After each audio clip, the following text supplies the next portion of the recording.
आज से 113 साल पहले इंडियन सिनेमा की पहली फिल्म रिलीज हुई थी, पर किसी ने सोचा था कि 1 जुलाई 2026 के बाद इंडियन सिनेमा हमेशा के लिए दो हिस्सों में बढ़ जाएगा। एक वो जो आज से पहले हुआ करता था और दूसरा वो नया जन्म जो हुआ है टॉक्सिक के एक वीडियो की वजह से। अब समझ में आया कि यश के नाम के आगे रॉकिंग स्टार क्यों लिखा जाता है, क्योंकि वो जिस भी फिल्म में होते हैं उसे इंट्रोड्यूस करते वक्त पूरी फिल्म इंडस्ट्री कांपने लगती है, जैसे आज काफी लोग कांप रहे हैं टॉक्सिक के इस लेडीज टीजर को देखने के बाद, जिसके लिए ना तो इंडियन सिनेमा और ना ही उसकी ऑडियंस दोनों में से कोई भी तैयार नहीं थी। शायद टॉक्सिक का यह वीडियो यूट्यूब के इतिहास में सबसे ज्यादा स्लो मोशन में देखे गए वीडियो होगा। इतने सारे शॉट्स हैं और सब एक से बढ़कर एक, जहां स्क्रीन रुकेगी वहीं पे एक नए कंट्रोवर्सी खड़ी हो जाएगी। इसलिए तो शुरुआत में ही पूरे परिवार, खानदान और जनरेशन को एक साथ वार्निंग दे दी गई है। लव के नाम पर जो बिल फाड़ा गया है टीजर में इन साइको फीमेल कैरेक्टर्स का, बाप रे बाप, इतना डर किसी फिल्म की हीरोइन से मुझे आज तक नहीं लगा। केजीएफ में सिर्फ एक ही थी, पर यहाँ 5 मॉन्स्टर्स हैं। किराया की आंखों में मुझे बॉलीवुड का डर दिख रहा है, क्योंकि पूरी फिल्म तो छोड़ो, इस 100 सेकंड के जितने टीजर काटना भी फिल्म इंडस्ट्री के लिए मुश्किल हो जाएगा। सबसे बेस्ट लगा मुझे वो बैकग्राउंड में बजने वाली सिटी स्टाइल, जिसके सामने गीतू मोहनदास जो डायलॉग्स बोल रही है वो इंडियन सिनेमा के नियम, कायदे, संस्कार, कानून सबके टुकड़े टुकड़े कर रहे हैं। हम सब प्रिपेयर्ड थे out of the visual scenes के लिए, but out of syllabus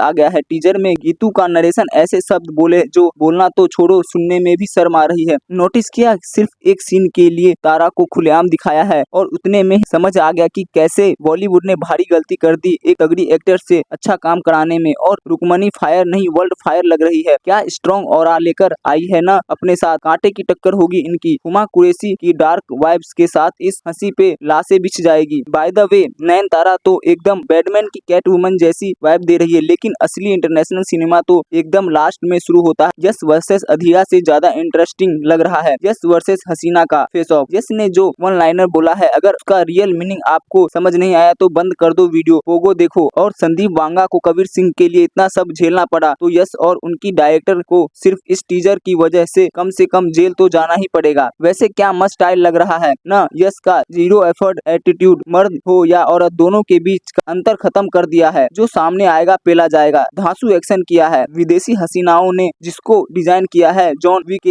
action director ने, और लास्ट सीन वहीं से तो आता है फिल्म का टाइटल टॉक्सिक। शायद किसी ने सच ही बोला था, एक सफल मर्द के पीछे औरत का हाथ होता है, लेकिन वो कहावत अधूरी है। एक बच्चे को मर्द बनाने के लिए औरत सबसे जरूरी है, वो उसे पूरा करती है मेंटली, इमोशनली, फिजिकली। सेम जैसे यश के चेहरे के पीछे गीतू मोहनदास का दिमाग ने टॉक्सिक को अडल्ट, बोल्ड, रिस्क लेकर मैच्योर सिनेमा की तरह प्रेजेंट किया है। क्या लगता है आपको, अगर फिल्म के डायरेक्टर एक फीमेल न होती तो क्या टॉक्सिक कभी बन जाती तो रिलीज कैसे होती? लोग ताने मार मार के फिल्म की मार लेते। इसका 10% कंटेंट बनाते हैं संदीप वांगा, फिर भी लोग फिल्म इंडस्ट्री में उनसे सबसे ज्यादा नफरत करते हैं। लेकिन गीतू है तो सब चुप है, अगर हीरो करता है तो कूल, और हीरोइन ने बंदूक उठा लिया तो फूल। ये सब और नहीं चलेगा, और यही हिम्मत टॉक्सिक के अनप्रेडिक्टेबल बनाती है। किस हद तक जाएंगे ये लोग कोई नहीं जानता। टेक केयर, बाय बाय, मिलते हैं नेक्स्ट वीडियो में।